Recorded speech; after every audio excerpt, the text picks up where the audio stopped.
Et du coup, on a demandé à Niros qu'est-ce qu'il allait faire à Enki, il a dit je vais lui faire de la dinguerie. On a demandé à Enki qu'est-ce qu'il allait faire à Niros, il a dit je vais lui faire tout plein de trucs et je vais lui faire la technique 49, c'est-à-dire la Thunder Tempo Impact.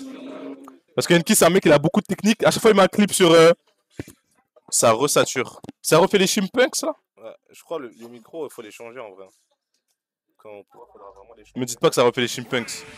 Chipmunks. Ah, bah, Niros qui joue pas l'Utena. Ok. Ouais, la transition c'est de la dinguerie. Non, ça va les micros, ok.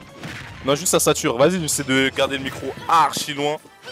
Du coup, notre alerte qui va prendre. Et Niros qui veut pas d'Ito. Ouais. Il veut pas d'Ito, il a peur de la technique 49 d'Enki. Derrière. En vrai, il connaît bien le match-up, je pense, avec Polytena, bah, notamment vu que Niros c'est un bosseur, il analyse très souvent C7 contre Raflo. Mais s'il analyse souvent C7 contre Raflo, pourquoi il est en 24-0? Après ça c'est les mathématiques, hein. Faut demander à Pythagore. Hein. Ok, faut demander à Pita. C'est ça. Et en tout cas pour le moment, qui nous propose un gameplay. Enfin, Niros qui nous propose un gameplay assez clean. Ok, la Black Dance. On a failli sortir de la Black Dance. La Black Dance, mais la jolie SDI du côté de Niros, bien évidemment, c'est son personnage. Il connaît les SDI, il sait ce qu'il a à faire. Il connaît tous les confirmes d'Enki. Il va les éviter. Le neutralaire qui est trouvé, il n'y a plus de saut du côté d'Enki. J'ai peur pour Enki. Et Niros qui garde bien son centre du stage. Il commit pas, il couvre toute trajectoire in, toute roll in, tout dash in, tout aerial in avec ce bouclier qu'on le rappelle, qui on le rappelle, est invincible. C'est ça. On rappelle que le gros point faible de Enki, malheureusement, c'est son désavantage. Il a un énorme mal dans le jeu.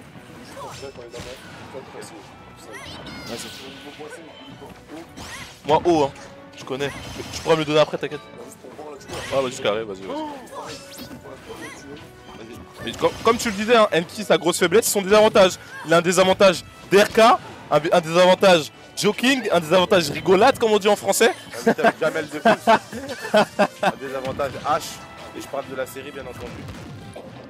La back throw qui est trouvée du côté d'Enki. Et là, faut edge guard, troupe de PlayStation. Il voulait juste avoir du flow. Il en a eu, mais il va se faire reverse. Le up smash qui est tenté du côté de Niro, ça va pas tuer, mais le squad il était intéressant. Ah, une frame très saturée.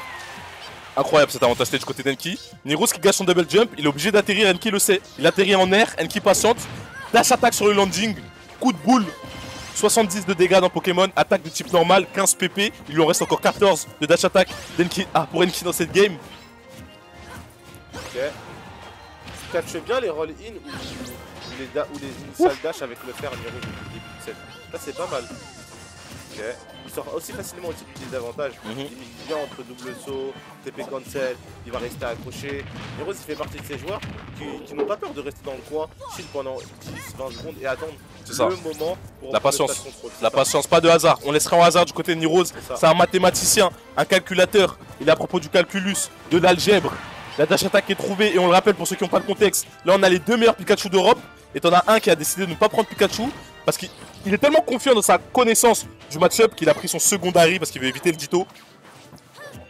Et là on est en neutral, beaucoup de pression des deux côtés. Une dash attack qui est manquée, je ne sais pas ce qu'il voulait couvrir mais lui doit le savoir. Et ce back air qui est mal spacé, qui va se faire shield grab. On part en avantage tête du côté d'Enki qui avait read ce jump. Malheureusement ça va être mal timé, mal spacé et on part en ledge trap. Ok, on retourne dans le point côté équipe. F smash pour punir le landing du fer. Ok, il a crit cette roll. Il savait qu'Enki avait peur de la back throw. Et quand t'as peur de la back throw, tu fais quoi?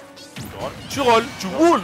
Et en tout cas, allez, roulez. Il va être catch par le back air invincible. On rappelle que malgré que Pikachu sa quick attack, elle passe souvent à travers les personnages. Cette fois, c'est le backer de Palutena qui va contester le up B, le joueur de Pikachu qui veut récupérer le centre du terrain. Et ça ne sera pas ainsi. Bon avantage côté Niros. Mais malheureusement, on va arriver à quel pourcent du mix-up dash attack up pro. Ça veut dire que. Ledge Trump avec le up B, il avait trop de flow.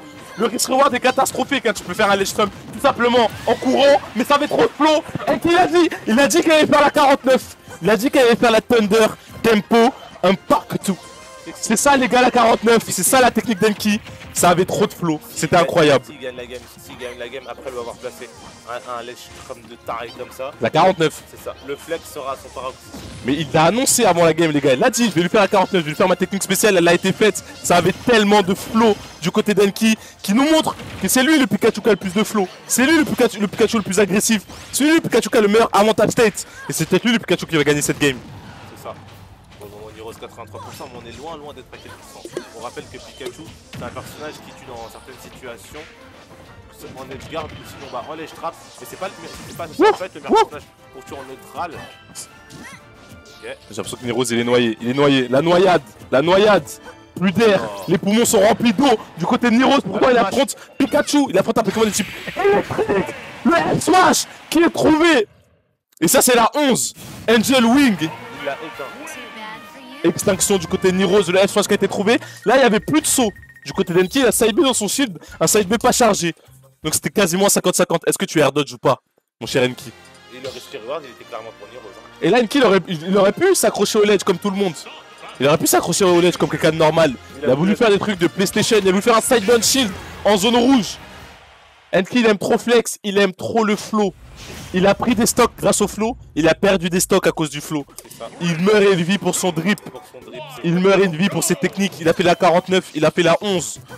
On veut la 67. Là, on est parti, on retourne sur la même map, Small Battlefield, ça a l'air de devenir aux deux. C'est aussi souvent la même map quand Rappo et Zero s'affrontent. Small Battlefield, tout PC. Neutralaire qui va toucher, qui va pas emmener Pikachu dans les airs. La landing boss du neutralaire, du coup on confirme sur un grab du côté de Neroz qui a bien réagi. Et là il part en ledge trap. Oh là la vilaine dash attack, le vilain coup de boule, il lui reste plus que 13 PP, 12 PP du côté de l'attaque coup de boule. Faut faire attention, faut être économe du côté d'Enki. Et là on repart en neutral. Neutralaire qui va toucher. Oh, le call-out côté Neroz, on ne sera pas le punir. Hein. Malgré le gros lag du F-Smash. Attention, on a essayé de grapper ça, ça va pas faire bouche. Par contre, Enki tire cet avantage. Oh, ok. Enki toujours agressif, hein. Enki déteste camper. C'est ça. Il aime trop la bagarre, il aime trop staff. Il aime trop les contacts, il aime trop les gros coups. Il veut que quelqu'un meure pour lui. Et là, ce sera toi, Neroz. Ce sera toi, JP. Il a dit, t'es le meilleur Pikachu d'Europe, je m'en tape. T'as fait top 8 avec Champion peut-être 3, je m'en tape. T'as battu je ne sais qui aux États-Unis, je m'en tape. C'est moi Enki, c'est moi le Pikachu qui a le plus de flow, c'est moi le Pikachu le plus agressif. Et c'est moi il n'y a que moi qui peux faire ce genre de technique. Et il l'a fait, et il a le lead. Et les combos d'Enki, la patience, il attend une air dodge, il attend peut-être une TP sur le stage. Elle n'aura pas lieu. Le nerf au reverse, on repart en neutral. Et là, faut jouer autour des T-Jolt. Là, faut jouer autour de ces nerf loops. Là, faut jouer autour de ce grab. Là, faut jouer autour de ce monstre qu'est Enki. C'est BO5. Non. Le backer qui est trouvé. Le backer qui vient de trouver. Neroz qui limite la classe, j'ai envie de te dire après. 56%, c'est pas cher payé. Avec Palutena, ça peut aller très vite. Surtout, bah, comme on a dit, on connaît les avantages de Enki. On connaît le combo game de Palutena. Neroz, sur son avantage avec Palutena. Ça va, il est assez au point, hein, c'est clairement pas dégueulasse. Sa Palutena qui est une Palutena de top français, on rappelle, qui s'est imposé à la Cora Cup, notamment grâce à cette Palutena. Du coup, même si on a un petit déficit, rien n'est encore joué. Enki peut très bien égaliser comme Neroz peut mettre fin à ce set et renvoyer Enki à la maison. Ok, faire. Et puis on va accrocher le ledge. Le smash un peu trop grillé. Hein. On s'y attendait côté Neroz. Encore une fois notre alerte, je crois qu'il y a plus de saut. On cherche le up smash et ça fera la stock. 75%, t'as plus de saut, le risk reward il est pour moi, je cherche le up smash, peu importe l'angle que tu prends, il y a un risque de 2 frames et Enki il aura sauté en plein dedans. Et là l'umpshop du côté de Neroz pour bait l'umpshop du côté d'Enki, l'umpshop qui va être bait, ça va être un grab, on va toucher la landing boss du nerf, on va mettre 54% juste grâce à un bait, juste grâce à un joli mouvement, la phase d'avantage. 76% sur une phase. On m'avait juré que Neroz n'avait pas un bon avantage tête. Il a gagné le neutral une fois. Il a mis 114% et c'est pas terminé. 127% en une win de neutral. C'est JP2. C'est la nouvelle version de Neroz. Et ça va peut-être être un 0 to death. Non. Oui, ça l'est. 0 to death. Une win de neutral. Une stock. 2-0 du côté de Neroz. Solide. Impérial, mais les deux joueurs qui n'ont pas démérité, Neroz qui la remporte, solide, Enki, des grosses phases d'avantage tête, il a dit qu'il allait nous faire la technique 49, il l'a fait, le ledge trump avec ce up B, les deux joueurs qui peuvent être contents, ils nous ont offert un beau spectacle, c'était du grand Smash Bros, merci les gars.